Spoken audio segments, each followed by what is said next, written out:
Hi friends, அஸ்ஸலாமு அலைக்கும். Welcome to my channel. இன்றைக்கி நம்ம சேனலில் டேஸ்டியான அதே சமயம் சீக்கிரமாக செய்யக்கூடிய ஒரு பிரேக்ஃபாஸ்ட் ரெசிபி தான் நம்ம இன்றைக்கி செய்ய போகிறோம். இதோட நேம் ஓட்டாடை, முட்டைப்பத்திரின்னு சொல்லலாம். நாகர்கோவில் சைடு இதை அடிக்கடி எல்லா வீட்டுகள்லையுமே வைப்பாங்க.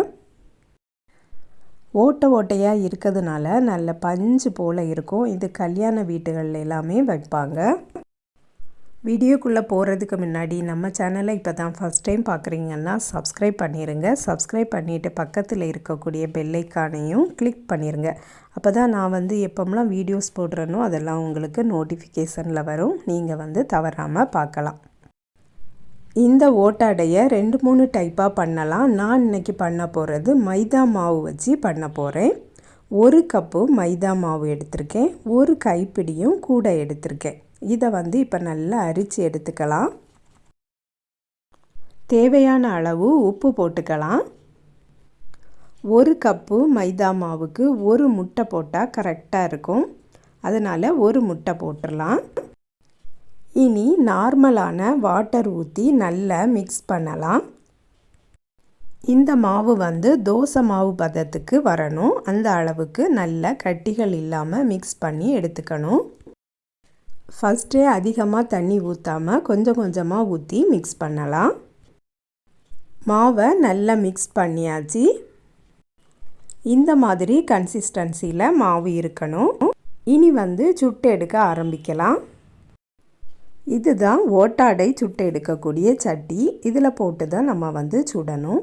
சட்டி நல்ல சூடானதும் இதில் 1 கரண்டி மாவை அப்படியே ஊற்றிடலாம். இதை பரத்தணும்னு தேவையில்லை.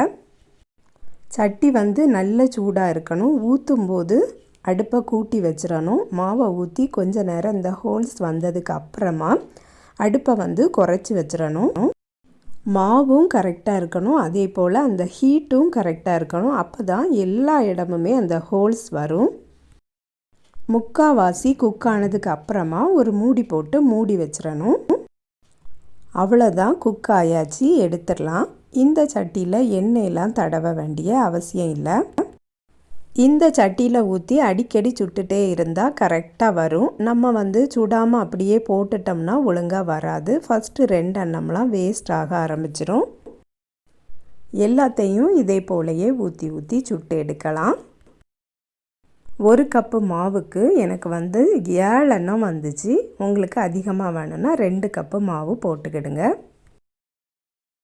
இதை பிரேக்ஃபாஸ்ட்டுக்கும் டின்னருக்கும் கூட எடுத்துக்கலாம். சிக்கன் கிரேவி, மட்டன் கிரேவி கூட வச்சு சாப்பிட ரொம்பவே டேஸ்ட்டாக இருக்கும். நல்ல சாஃப்டாகவும் இருக்குது. அதே சமயம் கீழே கரிஞ்சிலாம் போகலை. நீங்களும் ட்ரை பண்ணி பாருங்கள் ஃப்ரெண்ட்ஸ். இந்த வீடியோ பிடிச்சிருந்தனா லைக் பண்ணுங்கள், ஷேர் பண்ணுங்கள். நம்ம சேனலை இது வரைக்கும் சப்ஸ்கிரைப் பண்ணலைன்னா சப்ஸ்கிரைப் பண்ணிடுங்க. நெக்ஸ்ட் வீடியோவில் வேறு ஒரு ரெசிப்பியில் சந்திக்கிறேன். அஸ்ஸலாமு அலைக்கும்.